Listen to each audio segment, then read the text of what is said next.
From Off Script Media, I am Matthew Zachary, and this is Adaptations. On today's show, episode 2, I'm going old school with a bunch of friends of mine from the Wayback Machine. I'm talking 1985, 6, 7, middle school, high school. We're going to throw back like no one's ever done before. We're going Staten Island. We're going to the mall. We're going to all the GenX therapy we could possibly need, and we hope you enjoy. Have a listen.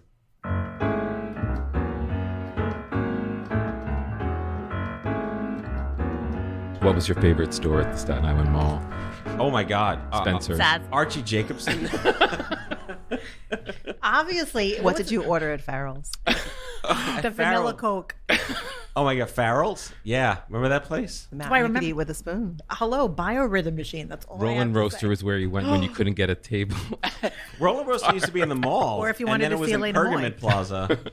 Fun fact, Is I that- was in the Roland Roaster commercials that they made for cable. Did you really? I was, because Elena worked there. Elena Moy. Oh my God. Yeah. Throwback. Anybody know what happened to her?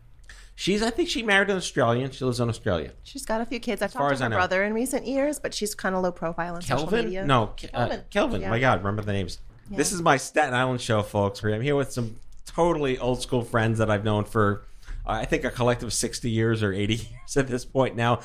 Karen, you're always Karen Salt because I don't know how many people grow up with their friends and actually start using their married name. So Karen Marinelli. I use both. Yes. Salvatore, you are with partner, but you are still Salvatore Diana. Yes. I don't expect you will ever not be Salvatore I'll Diana. always be at least nay Diana. And I remember, so Elura Nanos Kish, but I remember, this may not be true. You once told me that your real name is Elura Felicity Economos Nanos. Is that accurate? So I don't know why I know that. No, it's not exactly accurate. I was Jessica for one day. Oh, really? Yes, then I was Elvira. That I remember. Yes. I don't know why. And Felicity is you forgot Christine. And then Oh, yes. Felicity is my confirmation name. Okay. The Economos is not my last name, but it is a last name in my family. Okay. As is Kanelopoulos, Constantinopoulos, and any other Opoulos you got. How long did that take you to write in first grade? It was a long fucking time. Listen, but I was really just busy hiding from the attendance person who would get to my name and just look with consternation. No one has my plight, which was always inverting my name. So everyone was always Diana Sal. asking where was Diana Salvatore. Can I tell you Imagine something? their surprise. I have a cousin whose name is Diana Salvatore. How about that? I That need is to so meet random. her. Without a Greek last name, too. What? Without a Greek last name. Yes, she's on the other side of the family. Oh, okay. Yeah. For me, it was always the Dr. Pepper jokes. Why? Salt. It doesn't make any sense. People will be like, Salt. oh, you're Karen Salt. Are you married to Dr. Pepper? I'm like, that does not make That's any sense. That is Sorry, a try terrible again. joke. Or the, I'm a pepper, she's a pepper, you're a pepper. Oh, you're a salt. Got a lot Wow, of I'll those. trade in my nano right there. Yeah. That is really stupid. You threw in a 80s Mork and Minnie 80s reference. burns. Good for you. You know, I don't mind the jokes. I more minded the pickup lines. Because if I had $1 for everyone that said, "Are you very alluring?" and I was like, Oh, God. go to hell. Like that is pretty so bad. It's really bad. Really bad. Also to Laura a lot. A lot of Irish. But how many people always thought you were just Laura? And That's didn't know fine. the I tell people Elura? that. I tell Okay. people that. It's fine. Because you know what? We're not intimate. I don't need to tell you my real name. Fair enough. Like, how far is this really going? I mean, is it really necessary? Is this really relevant I to the think big being named picture? Karen in 2020, though, trumps everything. Yeah, because we're dear. Karens now. We're Karens. The It was, okay it was Karen. just a boring basic name until about 2019. And now it's an insult. bad. Like, we need Gen X my- therapy. Like, Yeah. we're Really not do. Karens. What the hell's Karen? I don't Yeah. know how You're that's Karen. even fair. That's real. I didn't even think of that, and that is incredibly unfortunate. First of all, we weren't talking to anybody. People just decided to single us out. Yes. I was like, you guys were fighting amongst Gen yourselves. Xers You keep unite. doing that. We're Gen over Xers here are in the corner. The original opt-outers. Right. We're over here in the corner listening to better music, working our asses right. off, and trying to keep it all together. Clearly. My dad taught me really well, and here's to Lou. We're kind of, we may or may not be drinking on the air, but here's to Lou Greenswag, because he taught me that currency, the real currency in life is friendships and relationships that matter. And I tell people to this day that I have this cadre of, Do you like, say cadre? cabal, Panoply. manipuli, cornucopia, Penumbra? of Umbria, I don't know. A crash of rhinos. Of like 20 really close family level friends from even grade school, junior high, and high school. And I've yet to meet someone outside of the people that you are that have that level of relationships dating back that far. And there's I take pride in that. I wake up every day and I just know that we can rely on each other at any given moment. Maybe not a kidney kind of relying on each other every moment, but this is what matters to me. And we stick with each other, and we're still here, and we have so much in common. Thank you for tolerating me, but also I would assume it's the same. Well, Matt, I think we have to say that you're a big reason why you're kind of the glue. Yes. Oh my gosh. Yeah. No, Matt is way more than the glue. Matt is 100. He is the catalyst. Matt is always there to put us together, to keep us together. And it's like without reservation, it's without keeping track of anything. He's just like, this is what I add to this. I keep everybody going. And I mean, that's a really important thing. Without expectation. Without expectation. Yeah. Awkward silence. I'll edit this in post-production. That means a lot. It matters to me. And I don't see relationships as mandatory two-way streets, because the two-way street is always implied. You tend to know when that other street isn't there anymore, and I never felt it with anybody that I keep in close touch with. And again, every time Sal and I in meetings, and when you got your job at your agency, like everything has always been in full support. You were even on the board of Stupid Cancer for a couple of years. That's how much you must like me. Sometimes I forget that happened. I know. But then I remember. Yes. Yeah, it really matters to me, and especially you are amongst the small group of people that remember life before Stupid Cancer, life before why it even needed to exist, and back when we were in marching band at band camp with hair and awkwardness and sticker books and Polyester uniforms and vinyl shoes. I wasn't awkward. I don't know what you're talking about. Record keeper. What was awkward TM. back then? Yes, Tottenville High We School. had our fallouts here and there, but like family, they don't matter in the long run. No, it is the long game. If you don't fight, how do you know that you have a relationship, right? It's all about just learning to accept each other, because that's what matters. You know, in some ways, I find myself now as an adult when I have friendships and I'm looking to maintain and solidify those friendships. And most of the time that I spend together with my friends is social time, you know, and that's great. And I love the social time, but it's not the same as friends that you've worked on a real project with, that you've really put in serious work side by side with. And I think there's no substitute for that. You know, you write a musical with somebody, it's always going to be a different relationship than someone that you're having coffee with. Something like that is like having a baby with someone. Though. Yeah. Because when you create something with somebody, there's no substitute for that. If you create art with somebody, all the better. And isn't it interesting? We all became friends through making music together. Yeah. Very true. Year after year, rehearsals, band camps, So many hours. concerts, hours like Parades up Fifth Avenue. And it's the great equalizer, isn't it? You know, performing and music really is an equalizer of all people, because it doesn't matter what you brought into the room or onto the stage before you were there. It matters what you give once you get there. And it's, to me, always been the ultimate test of balancing who you are as an individual with who you are as part of a team. Because to make music, you must be able to do both things. You must be able to shine when it's your turn. You must be able to turn the spotlight over when it's not. And that's the essence of friendship. I think there's something too about knowing each other from literally being children, because I see my own teenagers going through it now. You can't necessarily rely on other kids to have it all together. But somehow we've all known each other as kids, and we've somehow managed to transition those friendships to adulthood where you can rely on each other in a way that you can rely on mature people. But as kids, you're all kind of screwed up, and you're all figuring it out, and you're all kind of messing each other up along the way. And you're all angry about something, whether or not you're justified to have it. So self-centered. And somehow we thought we were the only ones that were still trying to figure things out. Right. Not now, our age, realizing, guess what? The ones that were teaching us were also trying to figure things out. Well, it's like when you're like 25 and you think you know everything, then you're 30 and you realize how stupid you were at 25, and then you're 35 and how stupid you were at 30, now we're 45 and how stupid you were at 35. It is ideally a never-ending learning curve that we have to go back for. But the struggling for a word here. Word recall. Aphasia? Is that the right Aphasia. word? Yeah. Welcome. The retroness, the throwback shit. like how we can remember. I tell people all the time what's one thing we don't know about you? And I say, I marched down Main Street in Disney World 2 years in a row in high school with a marching band. And they're like, who does that?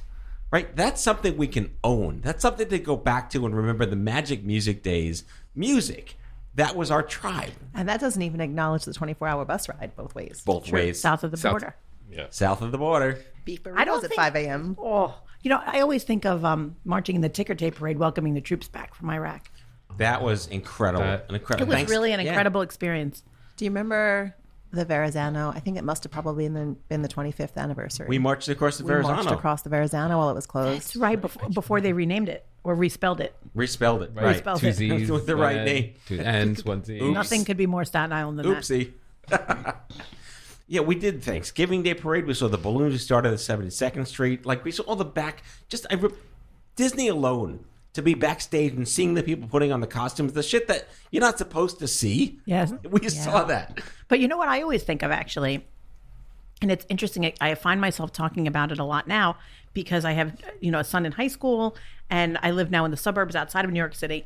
And I've learned that our experience as high school musicians was actually really unusual because our school, as a public high school, the way it funded its music department was not by selling raffles and getting fundraisers, but it was by pimping out the band. That they would send us as a marching band to welcome dignitaries, to do the Puerto Rican Day Parade, the Israeli Day Parade, the West Indian Day Parade, the Right. Philippine Day Parade, the Norwegian Day Parade, like all of that stuff. We were fee for service funded. We were fee for service. And I didn't know that until later, but that's really unusual. I just learned that right now. Yeah. Me too. If it's, You were this many years old when it's you a found little that out. fucked up, I'm not going to lie, but Child labor. it was, but it was kind Exploitation. of a cool thing because doing those events, I thought really was very interesting. Like, we learned how to be professional performers where they were like, listen, it's the Philippine Day Parade. You're going to learn traditional music. You're going to show up. You're going to play it. You're not going to ask questions. You're going to go back.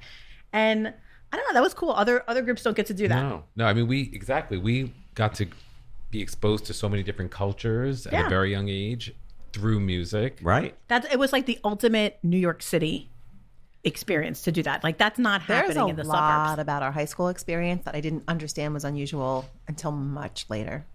Yeah. Tottenville itself Much was later. a very unusual school. Just being built, the city, because it used to be on like Yetman Avenue and the way south, and like you had no idea where it was. And then the city commissioned a full square mile of Staten Island to be like this giant. It's a mile. It's a compound. monstrous. It's massive.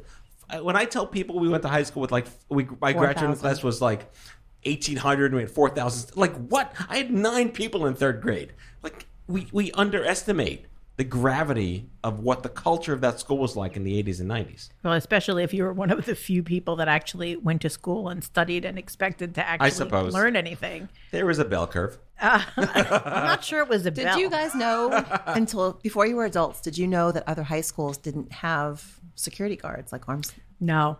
Well, that's And the other police. thing that we couldn't leave. Yeah. We couldn't would get leave arrested. during the day. Right. Yeah. And if you left, you couldn't come back. Right. Well, it's funny. So now I have a high schooler, and I remember going to back to school night where the principal addressed the parents, and the thing, the principal's talking about all the different clubs and opportunities and the academics and all the great things to do, and there was not one mention of getting in trouble. Whereas I remember so vividly, everything was about getting in trouble, and the worst thing you could do was walk out the front door. Yeah. It was like a SWAT team would come and grab you and throw you in a van. My kids have no concept of truancy police. No concept. Cop in a box, no concept. Right. That's right. The cop in a box like And- circled the whole school all day. And I find it really relevant now, though, because now there's so many discussions about having police in schools, and some people are really vehemently for it, and others are really vehemently against it. And my own feelings on the topic are so colored by saying, I don't know, I always had police in school. There's not police in school. I always had police in school. And it wasn't really like a thing. It was just, that's the way school is. And now I realize, because I'm an urban kid. Right. Right. I didn't know I was urban. I found out later in life that I'm both urban and ethnic. Because in Staten Island, you are the suburbs of the city. You don't Yeah, but you're still the realize- city, though. But you're still the city. Yeah. Unless Jersey. So when you were in elementary school, I remember there was a whole secession movement. and they came to my public school numerous times, like second, third, fourth grade, for like a day of like we have a special guest talking about secession In elementary school? In elementary school, like third, fourth, fifth grade, people came to PS 54 where I was at, and They're trying to cultivate future voters. I still have friends from those classes that remember the secession propaganda. Not succession, the secession propaganda people coming in. We're going to secede from the city, and Jersey's going to take us over. Yeah, that's how Staten Island may. There's another movement that would have been brewing. better. Yes. Yeah, I'm sure there is. Yeah. Jersey wouldn't know what the fuck to do. And it's with not the Staten Ferris Island wheel. Are we doing the Ferris wheel, or are the Ferris wheel? Ferris wheel's gone. No more Ferris. They killed the Ferris wheel. That's done. I know, it's too bad because that was a good idea. It really was a good Right. idea. We was. our own London Eye, but you know, But I mean, Staten Eye. there's got to be a reason to come Staten over. Eye. Right now, the reason is Italian ices. So, like, I mean, Ralph's? that's Pretty good reason. No, it Or is a good Danino's reason, and but people Ralph's. don't know. People don't know about like what they don't even know. I mean, you should see the shit people are eating in South Jersey. Right. Calling Italian ice. They don't even call them Italian ices.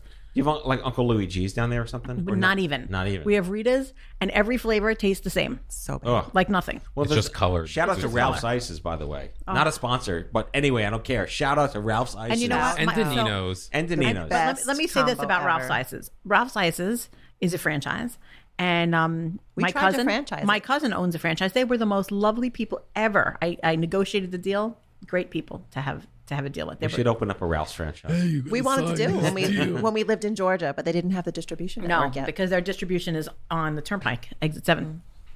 But there's saying. still Got a to massive transport line. frozen products. This is how you know you've transitioned to New Jersey because you're talking in exits. I haven't really fully Talking in transitioned. exits. I haven't had the surgery to fully get to Jersey yet.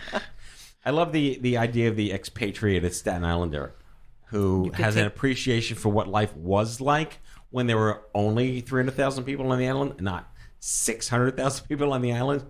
It only took you 20 minutes to get to the bridge and not an hour to get to the bridge. Yeah, now it's Brooklyn. Now it might as well Now be Staten Brooklyn. Island is Brooklyn. And it has the only mall in America that's growing. So kudos to whatever is causing that to happen. That and the American Dream. Have you been there yet? Oh, that's the one by the Meadowlands, right? The giant It is. thing. Is that They- the one with the got skiing inside the mall? It's got indoor skiing. it's It's like- got a water park. It's got It's like a roller Dubai coasters. playland next to MetLife Stadium. It's like something Mall of about America on Route 3. Bigger. Pretty much. Wow. Yeah. Isn't it like $80 just to walk in the door?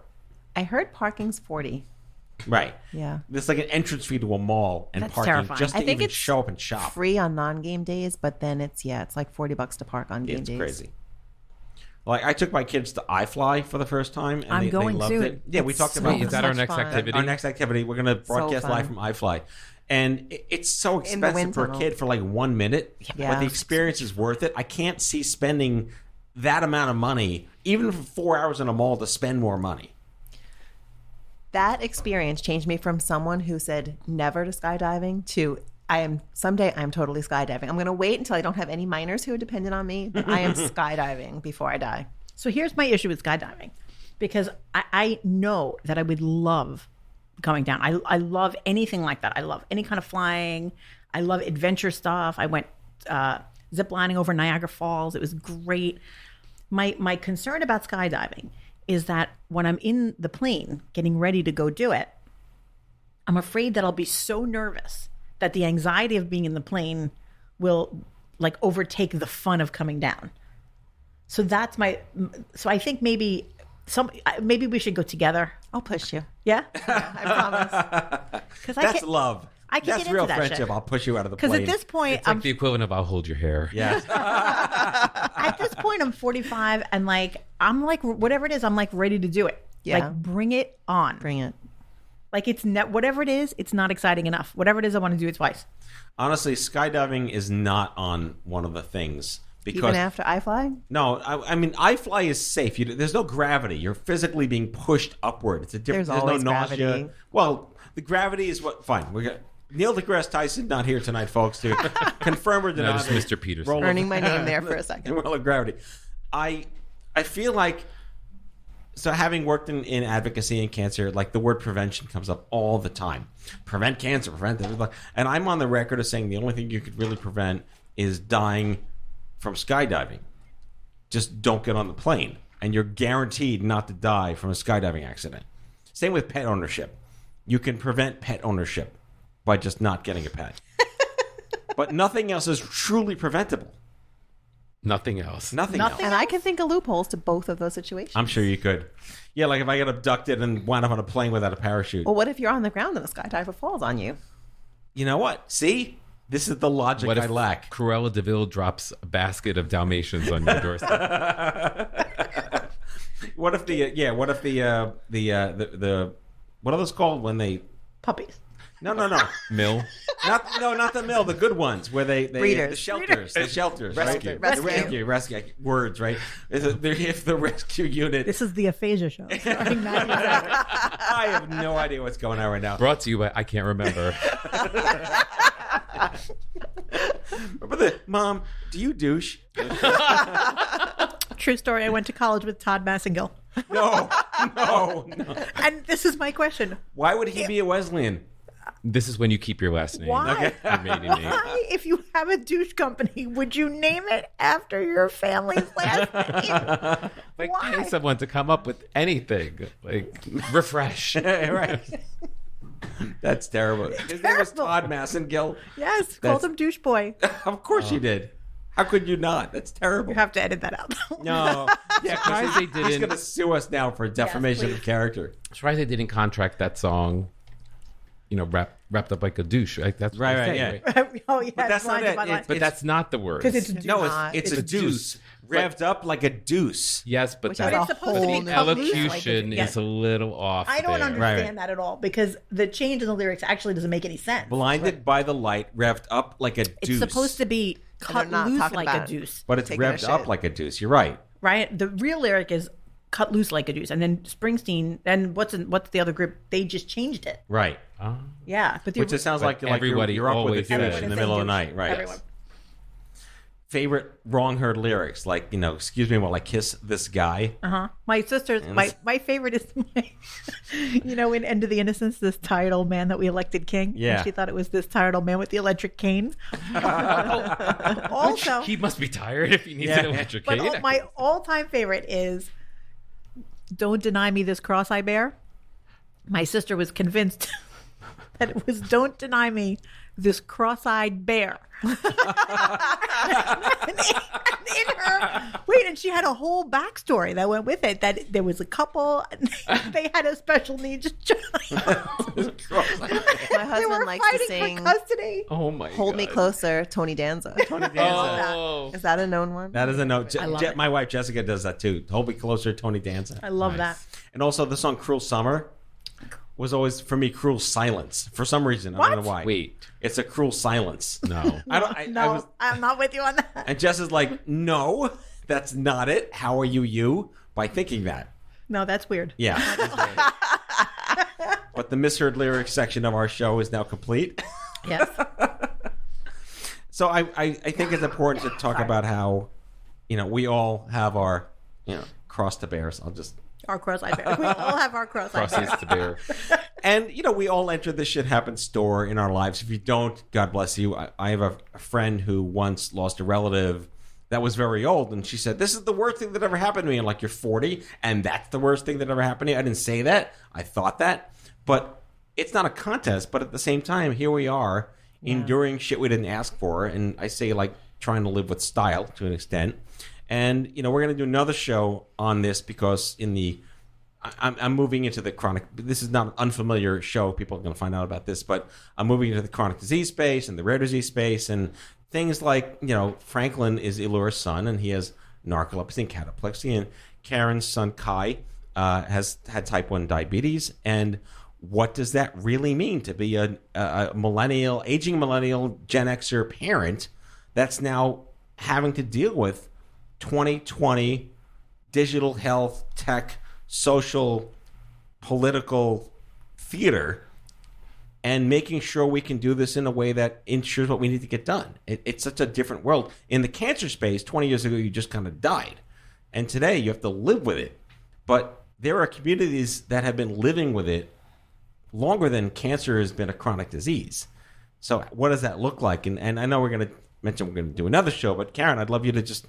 What's it been like for you and Vic, your husband, to raise a type 1 child in the 2010s? I feel like we're very lucky. I mean, first of all, we're lucky that insulin exists. It's not 100 years old yet. So I feel like a century ago, my kid wouldn't be here. And for that, I'm incredibly grateful. Even in just the last 10 or 20 years, the technology that makes his day-to-day life easier, hour by hour, and makes all of our lives easier is amazing. I think that it's one of those diseases that's incredibly invisible. From the outside, he just looks like a kid. He's living life. He's having a good time. And that's what we want for him. We don't want him to be thinking about diabetes every second. But on the inside, you are thinking about diabetes every second. You're thinking about what is his blood sugar doing, if he's upset, if he's about to go do something normal like play Little League, if he's going to go in the shower. I mean, I've got him, he's 9, he's independent, he wants to just go take a shower when he wants to take a shower, but someone else has to be close by, and you have to check his sugar first, and you have to be little things like that, just aware all the time. And it doesn't sleep. And the 24/7 aspect really, it creates a lot of caregiver burnout. Right. Caregiver burnout is a common thread amongst all, but it's hard enough to raise a kid that's well, that isn't living with a systemic issue that you have to constantly live with, let alone don't be a helicopter mom, give them independence, have them grow up to be, a self-sufficient individual. While they've got this major thing hanging over them, you want them just to have the same life that every other kid has. And you don't want them thinking about all of the things all of the time that we're thinking about taking care of them. So I think the show we can do, and there's so many common themes with what I've been working on for the last 15 years, is the life hacks. It's not about the doctor or the clinical per se. It's how do you endure? What have you done? And there are so many Facebook groups and Twitter chats that are all full of asshole, shitty, conspiracy pieces of shit, that who self-corrects that? And how do you know where credible information is? And where are the ardent mommy bloggers that are... I'll just edit the pause out. The mommy bloggers that are the go-to, we say patient leaders out there, but you're really survivalists in a way to protect your children. So Laura, Franklin was how old when he started showing symptoms? Well, I mean, my son had symptoms really from the time he was an infant. But at that time, nobody really listened to me. I talked to many doctors, and I always said, I just don't think his sleeping is normal. And I got a lot of, this is the way babies are. This is the way children are. And it didn't really present to be a real full-blown disorder until he was about 8. But that's very, very early. Most people, if you have narcolepsy, you're generally born with it. But most people don't show symptoms until they're teens. So 8 was really early. And my son was diagnosed almost entirely because I insisted on it. I knew something was up. He had gotten lots of misdiagnoses for this and that and the other thing. And then he got, clean bills of health. And I could just tell that something was off. So I insisted we do lots of studies until we finally found an answer. And I was actually very grateful for the answer. And for me, narcolepsy, while it's a rare illness and it's incredibly debilitating, it's also not as frightening as some other illnesses. It's not as frightening, for example, as diabetes is, because it doesn't have that kind of acute danger. It's not something that will creep up on somebody. It doesn't cause an attack. It's not life-threatening. In fact, narcoleptics tend to have longer lifespans. So it's missing some hallmarks of other diseases that make them so frightening. And so I'm grateful. I mean, I wish my son didn't have anything, but if you have to endure something, I'm glad that it's not anything that is so terrible.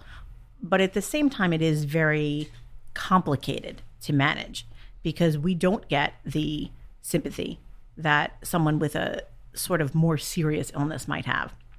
We don't get the support. We don't have Facebook groups. No one's ever heard of it. No one knows what it is. There aren't public service announcements. There's stigma. There would be stigma if anybody even knew about it. And then when they do find out that it's something, you get stigma that's not even attached to narcolepsy. You get stigma that's attached to epilepsy or Parkinson's disease or things that people are a little bit more familiar with. We get a lot of jokes, because the only way that narcolepsy is ever in the mainstream media or pop culture is usually in like comedy movies. And it's not exactly accurate. So everybody thinks they understand, and they also think it's okay to make jokes, and it's like really not okay because it's a giant pain in the ass. And it has a huge impact on your day-to-day life. Huge. And what's interesting to me is it has a very similar impact in some ways as a disease like MS might. It's not the same, but it's similar in a lot of ways. And no one would ever joke about a kid that had MS. I would never. That's not something I would ever Seth hear. MacFarlane might, but that's about it. But I mean, generally, that's not something. If you told somebody I have a kid and my kid has MS, you would get like the look, like the grave look. Right. Right. But I tell people my kid has narcolepsy and they immediately laugh and make a joke. That's like 99% of the time. That's what I get. terrible. Well, it's not. It's not, I take Is it it as human it goes. nature? Like you chalk it up? No, I mean, because I think most people are kind-hearted. I think Is it most just people that they are just don't understand it and they just can't kind of wrap their heads around it? And most people, their understanding of it comes from movies where they think it just means that somebody falls down, which also, by the way, isn't funny. It's like the diabetes on a plate jokes, though, when someone has like, Yes. a piece of cake and it's like, it's funny until it's your life. And then you've got a kid who's maybe like 4 or 5 or 8. Yeah.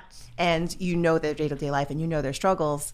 And it's like hard to not so laugh funny. at it. So you guys are kind of on the opposite sides of the spectrum. You It have is, like yeah. one condition where people really don't understand it. So And one that everybody thinks they they understand. right. One, Yeah. And either way, like it's not a contest, right? So like either way, it's difficult. Yep. And either way, it doesn't matter because we all have stuff.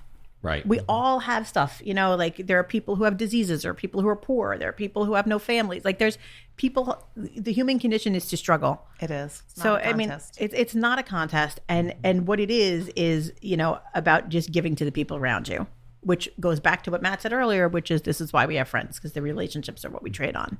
And there's something to be said for believing people when they tell you what their lives are like. Yeah, that's very true. And listening.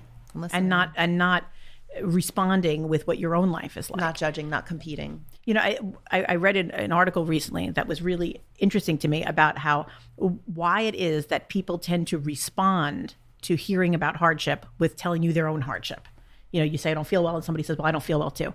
And that it's about the automatic impulse to empathize, that you want to empathize and tell someone, I understand what you're going through.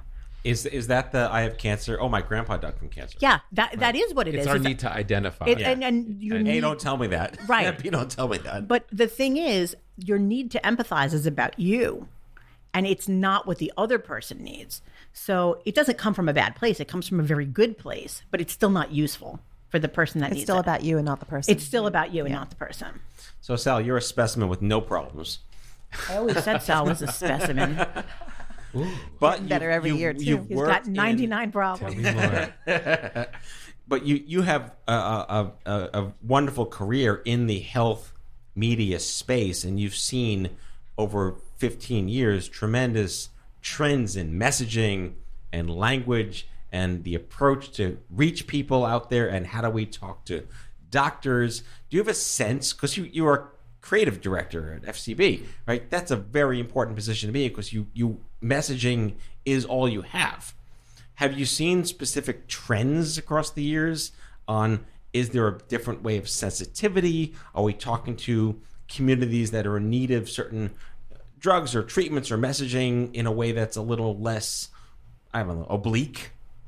I think, not surprisingly, because we live in this information age where you can get as much information as you want, it's not really for lack of, it's more of really trying to curate it. So I think, for both of you, Karen and Laura, like, I'm sure both of you do your own research. It's just really trying to figure out what is legitimate, what is, credible, and what can you trust.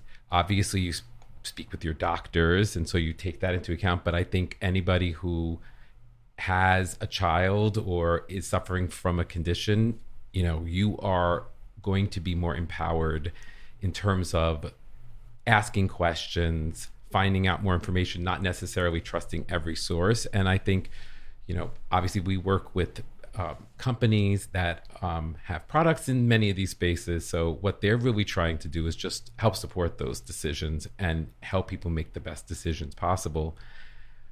I think, however, that, taking into account all of the information that we have, it's still not quite enough, because to your point, you do have a lot of stigma associated with a lot of these conditions, and you do have to balance, the needs of what does this person actually need. It's not a one size fits all. And I think that's kind of the space where you have this mass production of information, and it's really about figuring out what's best for the individual and supporting individual decisions. And I'll punt to Karen and Allure on this, because one of the words that keeps coming up over time is be your own advocate, right? And I think that's just a nice thing to say. But this is where there is a bell curve, because Allure, you've always been this precocious, take no shit person from the day one. And you're a lawyer, so it's very self-evident that when shit happens to you, you're going to be right in front, out of the gate, demanding what you want and immediately. Karen, you were not prepared, obviously, to be a type 1 mom, but you have a certain sense of take no shit. What was it like to just become the advocate you didn't know you could be or need be?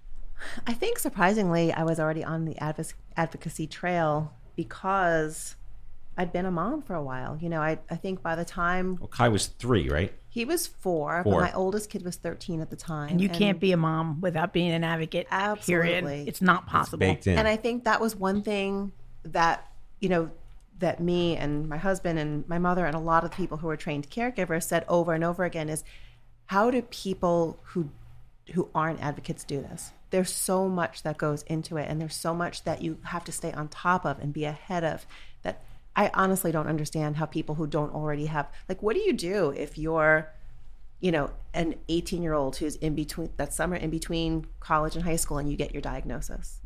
How does a person that's that young, who's just on the cusp of really being an adult and has no experience with advocating for themselves, how do they manage something like that is just so massive and has such critical minute-to-minute implications and requires so much knowledge, and not just even of your medical condition, but of how the insurance system works and how the financial aspects are going to impact you, and how do you deal with pharmacies closing on a Friday night and not having your medication till a Monday.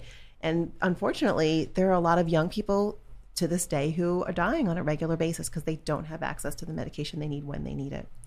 And there are a lot of state laws that are changing that are allowing emergency medications to be filled for a couple of days to get people through without prescriptions and things like that. But it's only happened because people have died when they really didn't need to.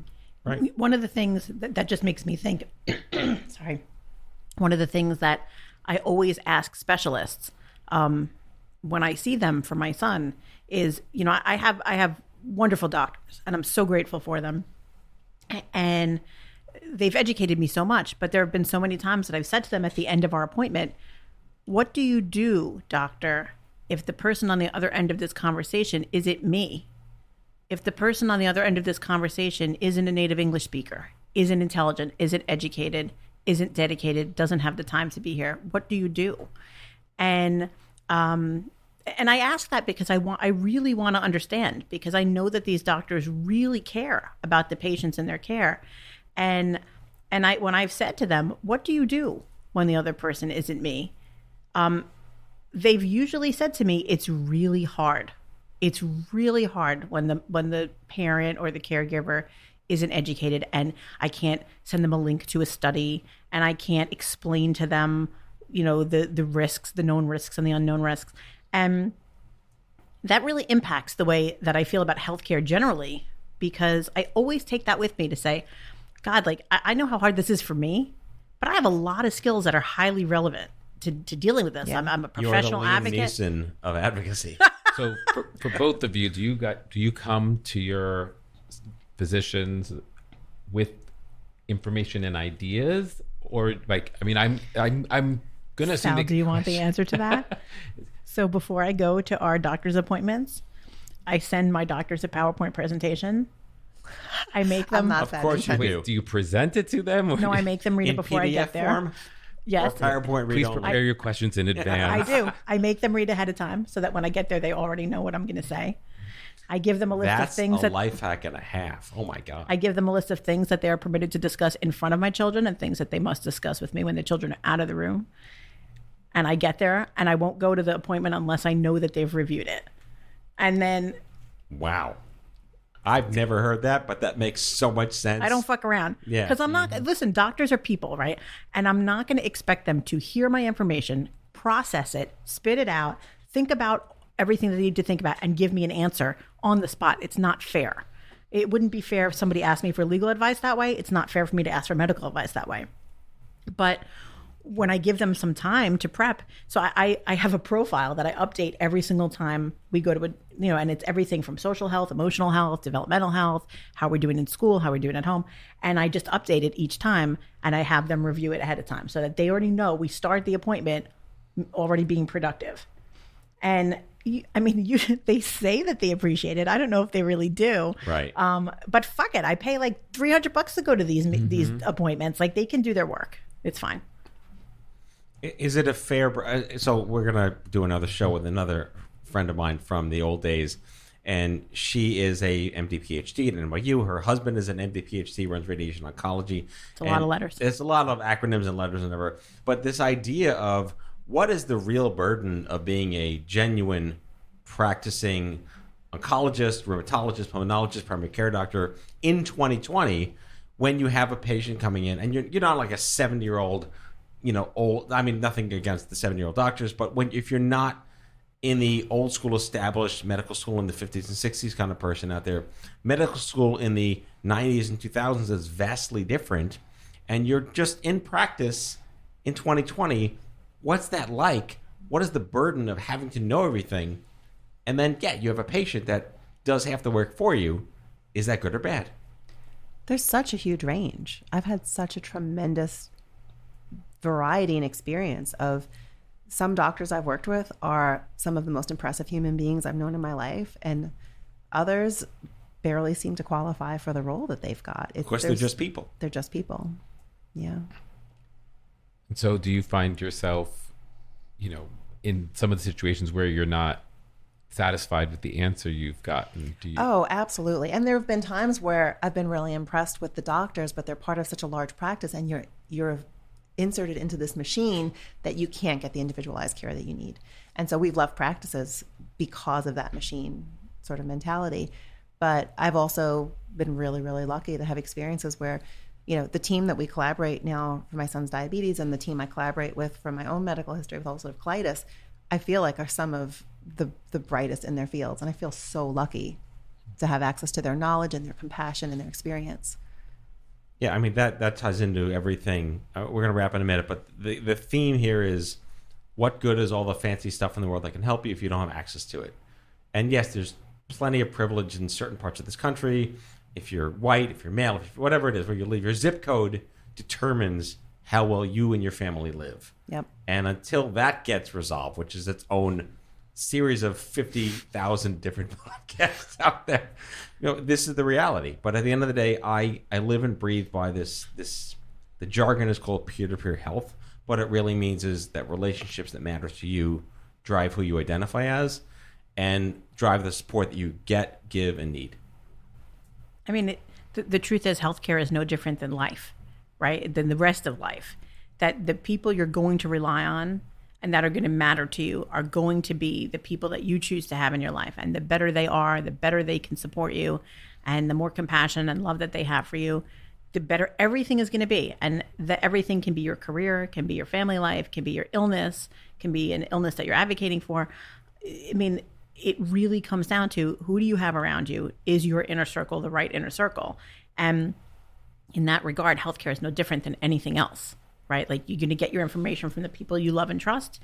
You're going to get your support from those people, whether the support is about something professional, something medical. It doesn't really matter. What matters is that the people around you listen to you, you surround yourself with the right people. Well said. All right. Well, on this episode of GenX Therapy meets Staten Island meets Bandcamp. We hope you've enjoyed this show. There'll be more of these. So Karen, salt, pepper. No, don't do that to her. Karen Marinelli, Sal Deanna, Ilora Nanos, my best friends. Thank you so much. Love you, Matt. Happy to be here.